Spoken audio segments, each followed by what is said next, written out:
Il s'est ouvert à Biboua la troisième rencontre des travaux de l'atelier sur la finalisation des négociations entre le gouvernement de la République démocratique du Congo et les délégués syndicaux sur les avantages sociaux et la programmation des actions à mener en 2023 pour toutes les catégories professionnels du secteur de la santé publique, hygiène et prévention. Selon le ministre de la Santé qui a ouvert cette troisième phase des négociations, la rencontre se veut un cadre permanent du dialogue social entre la tutelle et les agents du service public. Nous avons ensemble pu déjouer les pronostics apocalyptiques de tout genre et en même temps offrir des perspectives audacieuses de nature à redonner espoir et foi en l'avenir aux professionnels de santé des services de l'État. La réactivation des avantages sociaux, tels l'indemnité de transfert de logement, sujet à l'ordre du jour de la présente assise, en est un exemple illustrant.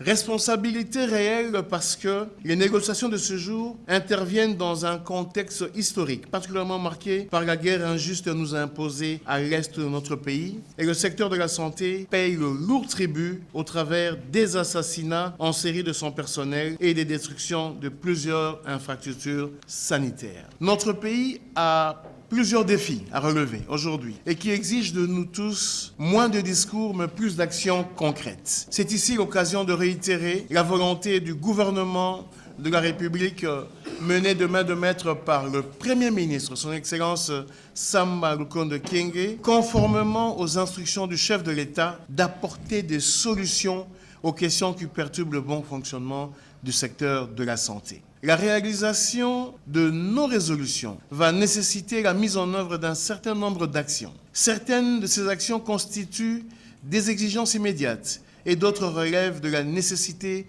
de transformer structurellement notre secteur. Pour conclure, le ministère de la Santé publique et Hygiène et Prévention invite le bon syndical dans la construction d'un compromis raisonnable. Tenons en compte tous les efforts que notre gouvernement a déjà fournis pour répondre aux différentes attentes du secteur de la santé et d'ailleurs de tous les autres secteurs de la société